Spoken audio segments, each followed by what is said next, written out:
अस्सलाम वालेकुम नाज़रीन, ताज़ा खबर में आप सबका खैर मकदम है। मैं हूं हबीब उमर। आइए सबसे पहले नजर डालते हैं आज की अहम हेडलाइंस पर।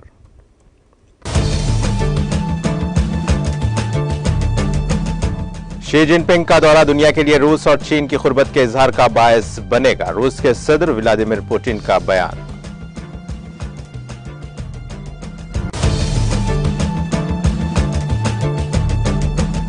शुमाली कोरिया ने 3 बैलिस्टिक मिसाइल्स का किया तजुर्बा, जापान के समंदर की तरफ कम फासले तक मार करने वाले 3 बैलिस्टिक मिसाइल दागे गए।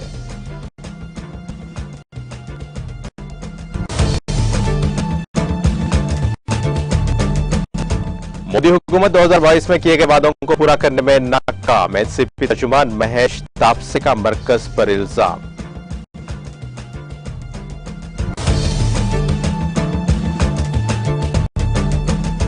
गुजरात में खौफनाक सड़क हादसा, फॉर्च्यून और बस के दरमियान तसादुम में 9 अफराद हलाक, 30 से जायद जख्मी।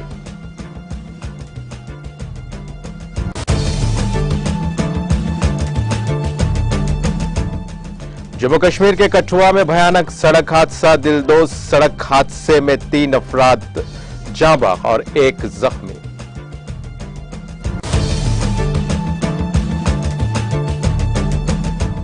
अंजनी कुमार ने तेलंगाना के इंचार्ज डीजीपी की संभाल ली जिम्मेदारी, तकरीब में साबिक डीजीपी महेंद्र रेड्डी और कमिश्नर पुलिस हैदराबाद सीवी आनंद व दीगर की शिरकत।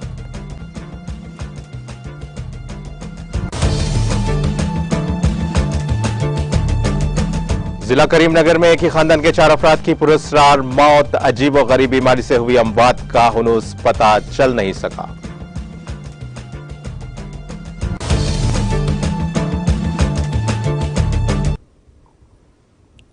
और अब पेश खबरों की तफसील। रूस के सदर व्लादिमीर पुतिन ने उम्मीद जाहिर की है कि चीन के सदर शी जिनपिंग मौसम बहार में रूस के सरकारी दौरे पर आएंगे।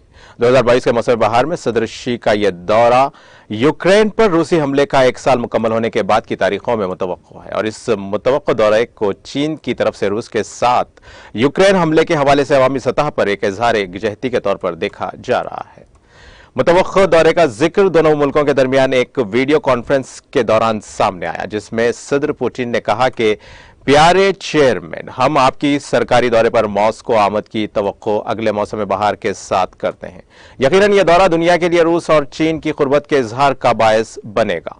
8 मिनटों पर मुहित इस वीडियो कॉन्फ्रेंस की गुफ्तगू में सदर पुतिन ने कहा कि रूस और चीन के ये ताल्लुकात इस अहमियत को बढ़ाते हैं जो आलमी इस्तेहकाम की जरूरत है। दोनों मुल्कों के दरमियान फौजी ताउन को मजीद गहरा करते हैं और सदर शी जिनपिंग की तरफ से जवाब, जो कि इस कॉन्फ्रेंस की मजमूई दौरानिये के 1/4 हिस्से पर मबनी था, कहा कि चीन रूस के साथ स्ट्रेटेजिक ताल्लुकात बढ़ाने को तैयार है, खुसूसन यह सूरत हाल जिसे दुनिया में बड़े पैमाने पर मुश्किल सूरत हाल कहा जा रहा है। वाज़ेह है, जब से रूस ने 24 फरवरी से यूक्रेन पर हमला किया है, रूस और चीन के दरमियान ताल्लुकात लामहदूद हैं और एक तरफ जहां मगरबी ममालिक रूस पर पाबंदियां लगा रहे हैं, दूसरी जानिब चीन और रूस की फौजी कार्रवाई की मजम्मत भी नहीं कर रहा है।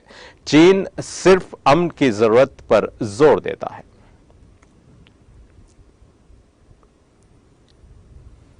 शुमाली कोरिया ने हफ्ते को जापान के समंदर की तरफ कम फासले तक मार करने वाले 3 बैलिस्टिक मिसाइल्स का तजुर्बा किया और जनूबी कोरिया के योनहाप न्यूज एजेंसी ने फौज के हवाले से यह इत्तला दी। योनहाप ने जनूबी कोरिया के joint chief of staff JCS का हवाला देते हुए कहा कि शुमाली कोरिया ने हफ्ते को मुकामी वक्त के मुताबिक सुबह 8 बजे के करीब सूबे हुआंग की चंगवा काउंटी से मिसाइल का तजुर्बा किया और JCS ने हफ्ते को एक बयान में कहा कि हमारी फौज निगरानी और चौकसी को मजबूत बनाते हुए अमेरिका के साथ करीबी ताउन के लिए पूरी तरह तैयार है। जापान की क्यूडो न्यूज एजेंसी ने वजारत दिफा के हवाले से बताया कि तीनों बैलिस्टिक मिसाइल्स 350 किलोमीटर और 217 मील की दूरी से परवास की है, जो ज्यादा से ज्यादा 100 किलोमीटर मील की बुलंदी तक पहुंच गए और तमाम मिसाइल जापान के खुसूसी इख्तिसादी जोन से बाहर गिरे। इससे कबल हफ्ते के रोज योनहाप न्यूज एजेंसी ने इतला दी थी कि पैंग यांग ने बहिरे जापान की तरफ एक बैलिस्टिक मिसाइल का तजुर्बा किया, जबकि जापानी मीडिया ने 2 मुश्तबा लॉन्चों की इत्तला दी। और जापानी मीडिया रिपोर्ट्स के मुताबिक वज़ीर आज़म फोमियो केशिदा ने मुतल्लिका वज़ारतों को शुमाली कोरिया के हफ्ते के तजुर्बे का तफसीली तज्जिया करने की हिदायत दी है। और जापानी वज़ीर आज़म के दफ्तर के तहत एक क्राइसिस रिस्पॉन्स सेंटर कायम किया गया है और नुकसान की कोई इत्तला मौसूल नहीं हुई। ट्यूनिस के सदर कैस सईद ने मुल्क में हंगामी हालत को मजीद 1 माह तक बढ़ाने का फैसला किया है और जमहूरिया ट्यूनिस जीआरटी के ऑफिशियल गेजेट जनरल ने इतला दी है कि सईद ने मुल्क में नाफिज हंगामी हालत को मजीद 1 माह तक बढ़ाने का फैसला किया है। उसका इतलाक 1 जनवरी से 30 जनवरी 2023 तक होगा। ट्यूनिस में पहली बार 24 नवंबर 2015 को हंगामी हालत का ऐलान किया था और सदर के मुहाफिज की बस पर बम हमले के बाद, जिसमें 12 मुहाफिज मारे गए थे, जिसके बाद मुल्क में इमरजेंसी नाफिज कर दी गई। ट्यूनिस में हंगामी कानून हुक्काम को गैर मामूली इख्तियारात की इजाजत देता है और बशमूल घर में नजरबंदी, सरकारी मीटिंग्स पर पाबंदी, कर्फ्यू लगाना, मीडिया की निगरानी और अदलिया की इजाजत के बगैर मीडिया सेंसरशिप पर पाबंदी। और सदर ने इससे कबल 18 फरवरी को रवां साल के आखिर तक मुल्क में नाफिज इमरजेंसी को बढ़ा दिया था।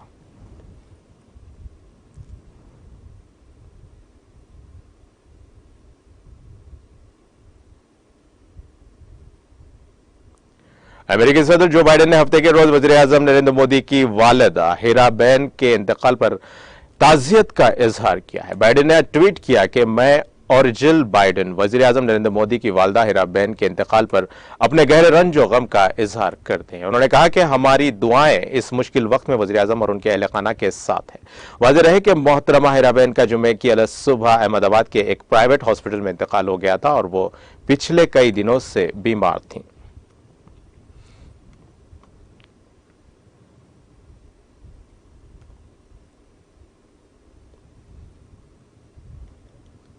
जापान के शुमाल मशरक़ी हिस्से में यामागाता प्रेफेक्चर में लैंड स्लाइडिंग की जद में आने से 10 इमारतें ज़मीन दोज़ हो गई हैं, जबकि इस हादसे में कम से कम 2 अफराद जख्मी हैं। ये मालूमात NHK ब्रॉडकास्टर की रिपोर्ट में दी गई और रिपोर्ट में पुलिस के हवाले से बताया गया कि हफ्ते की अलग सुबह सरवोका शहर में एक चट्टान गिरने से एक 70 साला बुजुर्ग और एक 60 साला खातून जख्मी हो गए। दोनों को हॉस्पिटल में दाखिल कराया गया और लैंड स्लाइडिंग के बायस पहाड़ी का मलबा मकानात समेत 10 इमारतों पर गिरा और तमाम इमारतें मलबे तले दब गईं। बताया जा रहा है कि मलबे तले दबे कुछ मुकामी लोगों को बाहिफाजत बाहर निकाल लिया गया है और सर्च ऑपरेशन जारी है।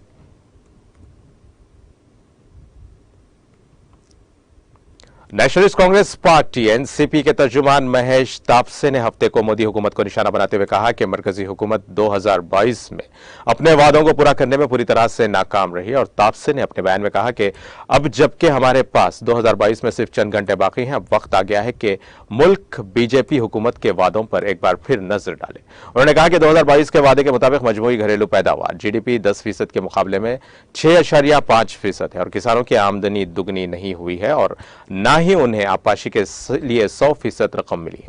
मोदी हुकूमत पर निशाना लगाते हुए उन्होंने कहा कि 2022 में सबके लिए मकान का वादा कहां पूरा हुआ है। एनसीपी लीडर ने पूछा कि ग़िज़ाई किल्लत का खात्मा 24 घंटे 7 दिन, बिजली और तमाम ग्राम पंचायतों में 100% ब्रॉडबैंड कनेक्टिविटी के साथ साथ सभी के लिए डिजिटल खवानदगी और 5 ट्रिलियन डॉलर की मईशत के वो दावे हैं जो हुकूमत के जरिए किए गए थे।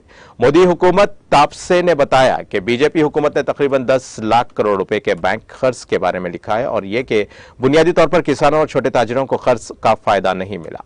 कोलेट्रल फ्री तहफ़्फ़ुज़ खर्च के लिए छोटे दरमियाने दर्जे के इंटरप्राइजेस स्कीम सिर्फ कागजों पर जाहिर हुई है, क्योंकि बैंक इन दस्तावेजात पर गौर करने से इनकार करते हैं। उन्होंने कहा कि बीजेपी के 8 साल के दौरे हुकूमत में मरकजी हुकूमत का कर्जा 80 लाख करोड़ रुपए तक पहुंच गया है। करंट अकाउंट खसारा बढ़ने से अमेरिकी डॉलर 82 रुपए से ऊपर पहुंच गया है और उन्होंने कहा कि 2022 में ही तकरीबन 2 लाख हिंदुस्तानियों ने अपनी शहरियत तर्क करके दूसरे ममालिक में अपनी शहरियत ले ली है, जो मरकजी हुकूमत की नाकामी को जाहिर करता है।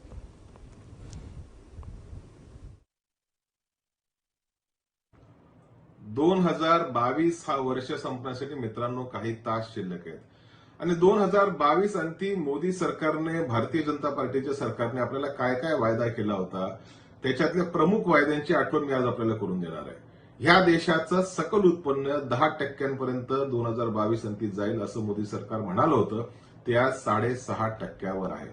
ह्या देशातल्या सर्व नागरिकांना स्वतःच्या हक्काचं निवास हे 2022 अंती मिळेल तशी आज परिस्थिती नाही. ह्या देशातल्या कास्तकाराला, शेतकऱ्याचं आर्थिक उत्पन्न 2022 पर्यंत दुप्पट होईल असंही मोदी सरकारने सांगितलं होतं, तशी परिस्थिती नाही. या देशातनं कुपोषण पूर्णपणे 2022 पर्यंत संपेल असंही मोदी सरकार म्हणालं होतं, तशी परिस्थिती नाही. ह्या देशामध्ये गुंतवणुकीचे दर हे 36% 2022 अंती जाईल, परंतु तशी परिस्थिती राहिलेली नाही. असे अनेक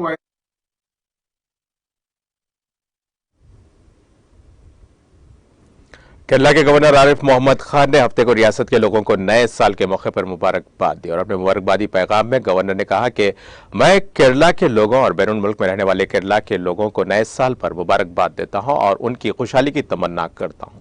मेरी आरजू है कि साल 2023 केरला की तरक्की के लिए हमारे ख्यालात और कोशिशों के इत्तेहाद को मजबूत करे और नया साल हमारी रियासत में सबके लिए खुशहाली, मसावत और भाईचारा ले आए।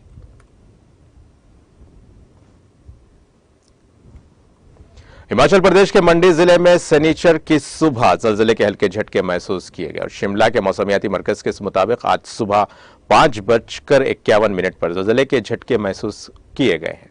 रेक्टर स्केल पर जलजले की शिद्दत 2.8 रिकॉर्ड की गई और जलजले का मरकज सुंदरनगर कस्बे के नालो गांव के करीब 31.46 शुमाली अर्ज बलद और 76.98 मशरिक तुल बलद पर और जमीन की सतह से 5 किलोमीटर की गहराई में था और अब तक मौसूल होने वाली इत्तलात के मुताबिक जलजले से कोई जानी या माली नुकसान नहीं हुआ है। गुजरात के नवसारी जिले में हफ्ते की सुबह एक जबरदस्त सड़क हादसा पेश आया और यहां नेशनल हाईवे पर एक फॉर्च्यून कार और एक लग्जरी बस के दरमियान टक्कर हो गई, जिसमें 9 अफराद की मौत जबकि 30 से ज्यादा लोग जख्मी बताए जा रहे हैं। जख्मियों को इलाज के लिए हॉस्पिटल में दाखिल कराया गया और बताया जा रहा है कि बस अहमदाबाद से वलसाड़ जा रही थी और रिपोर्ट के मुताबिक यह हादसा नवसारी जिले के वेसवा गांव के करीब पेश आया और बस नेशनल हाईवे पर वेसवा गांव के करीब पहुंची ही थी कि मुखालिफ सिम से आने वाली फॉर्च्यून कार से टकरा गई। तसादुम इतना जबरदस्त था कि कार के परखचे उड़ गए और मुकामी लोगों ने मौके पर पहुंचकर जख्मियों को कार और बस से बाहर निकाला और पुलिस को हादसे की इत्तला दी। जम्मू कश्मीर के जिले कठुआ के बानी इलाके में हफ्ते की सुबह एक दिलदोज सड़क हादसे में 3 अफराद की बरसरे मौके मौत हो गई और जबकि चौथा जख्मी हो गया। जराये ने बताया कि कठुआ में बानी बसोली रोड पर एक गाड़ी गहरी खाई में जा गिरी, जिसके नतीजे में 3 अफराद की बरसरे मौका मौत हो गई जबकि एक जख्मी हो गया और उन्होंने कहा कि जख्मी को इलाज और मुआवजे के लिए हॉस्पिटल मुंतकिल किया गया। मुतवफ़्फ़ीन की शिनाख्त अजय साकिन बिलावर और मोहनलाल साकिन डोडा और काकोराम साकिन डोडा जबकि जख्मी की शिनाख्त राजेश कुमार के बतौर हुई है। दरियासना पुलिस ने हादसे की तस्दीक करते हुए कहा कि इस सिलसिले में एक केस दर्ज करके कार्रवाइयां शुरू की गई हैं।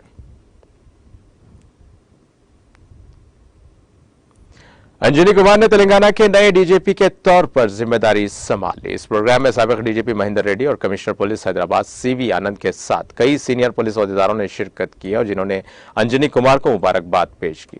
1992 में जंगांव के एएसपी के तौर पर अंजनी कुमार ने खिदमत का आगाज किया था और उन्होंने महबूब नगर के एडिशनल एसपी ऑपरेशंस के अलावा प्रकाशम और गुंटूर अजला के एसपी के तौर पर भी काम किया। 1998 में वो अक़वाम मुत्तहिदा में डेपुटेशन पर गए और बोस्निया में अमन दस्तों के साथ काम किया। ड्यूटी मैनेजमेंट में बेहतरीन कारकर्दगी पर उन्हें 2 तमगे मिले हैं और 2003 तक CISF में उन्होंने काम किया और फिर रियासती खिदमत में शामिल हो गए। 2005 से 2011 तक उन्होंने गुंटूर और निजामाबाद रेंज के DIG, काउंटर इंटेलिजेंस के DIG और ग्रेहाउंड्स के चीफ के तौर पर खिदमत अंजाम दी। उन्हें 2011 से 2012 के दरमियान IG वरंगल और 2012 से 2013 के दरमियान IG कम्युनिकेशन, 2018 से और 2021 तक पुलिस कमिश्नर हैदराबाद और फिर ACB का डायरेक्टर जनरल मुकर्रर किया गया। मिस्टर कुमार IPS अफसरान में सीनियरिटी लिस्ट में सबसे ऊपर है और 28 जनवरी 1966 को बिहार में पैदा हुए मिस्टर कुमार ने अपनी इब्तदाई और आला तालीम सेंट जेवियर स्कूल पटना से और PG दिल्ली यूनिवर्सिटी से मुकम्मल की। उन्होंने IPS की तरबियत में बेहतरीन कारकर्दगी पर 2 अवार्ड्स और सदर का पुलिस मेडल हासिल किया और वो जनवरी 2026 में रिटायर हो जाएंगे।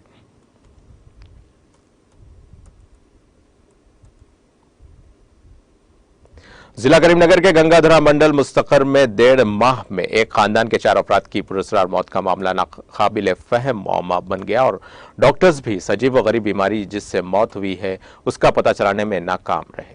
इस खानदान की बीवी और 2 बच्चों की पहले ही मौत हो चुकी है और वहीं शौहर को भी कल रात करीमनगर के एक हॉस्पिटल में इलाज के दौरान मौत हो गई और बेटे 20 माह की अद्वियत की 19 नवंबर को और बेटी 6 साल अमोलिया की 4 दिसंबर और बीवी ममता की 16 दिसंबर को मौत हो गई, जबकि हाल ही में शौहर श्रीकांत भी चल बसा और इस खानदान के 3 अफराद की हैदराबाद के हॉस्पिटल्स में मौत हुई है और जिला के मलेरिया हुक्काम और मुकामी तिब्बी अमले ने इस खानदान के अफराद के खून के नमूने पहले ही इकट्ठे करके हैदराबाद के लैब में भेज दिए, लेकिन कोई नतीजा नहीं निकला। हुक्काम ने इस घर के अहाते में कुएं के पानी के नमूनों की जांच की है और ये नतीजा अक्स किया है कि वो ठीक है और ममता और उसके 2 बच्चों के मुख्तलिफ मुआयने किए गए, उनमें किसी बीमारी का पता नहीं चल सका, जिस पर हुक्काम हैरतज़दा है।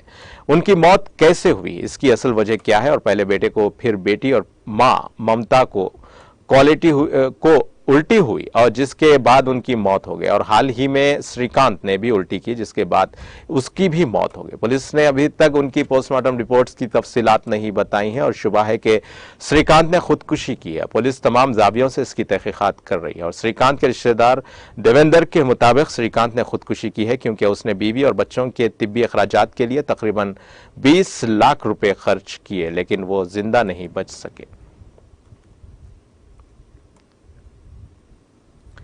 एक बेकाबू बस दरख्त से टकरा गई जिसके नतीजे में 5 मुसाफिरीन शदीद तौर पर जख्मी हो गए। यह हादसा हफ्ते की सुबह शहर हैदराबाद के टीपू खान ब्रिज लंगर हाउस में पेश आया।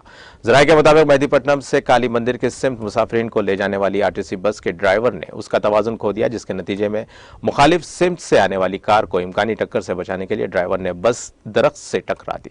इस हादसे में बस के 5 मुसाफिरीन शदीद तौर पर जख्मी हो गए, जिनको इलाज के लिए फौरी तौर पर हॉस्पिटल मुंतकिल किया गया। इस हादसे के साथ ही बकिया मुसाफिरीन में खौफ की लहर दौड़ गई। पुलिस ने इस सिलसिले में एक मामला दर्ज करके जांच शुरू कर दी है।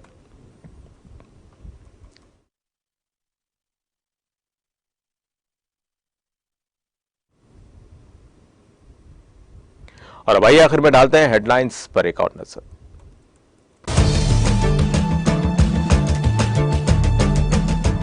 शी जिनपिंग का दौरान दुनिया के लिए रूस और चीन की कुर्बत के इजहार का बायस बनेगा, रूस के सदर व्लादिमीर पुतिन का बयान।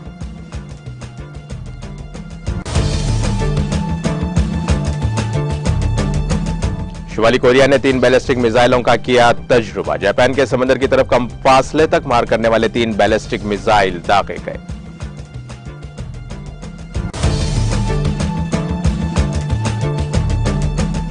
मोदी हुकूमत 2022 में किए गए वादों को पूरा करने में नाकाम, एनसीपी तर्जुमान महेश तापसे का मरकज पर इल्जाम।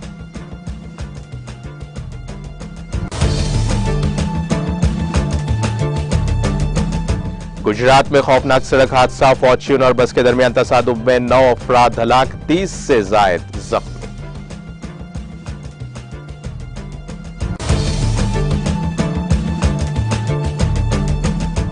जम्मू कश्मीर के कठुआ में भयानक सड़क हादसा, दिलदोज सड़क हादसा, 3 अफराद की जान गई और 1 जख्मी।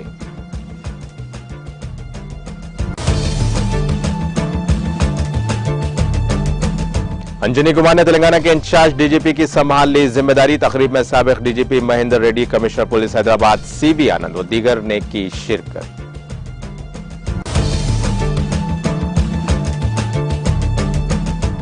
जिला करीमनगर में एक ही खानदान के 4 अफराद की पुरस्कार मौत, अजीब और गरीब बीमारी से हुई अमवात का हुनूस पता नहीं चल सका।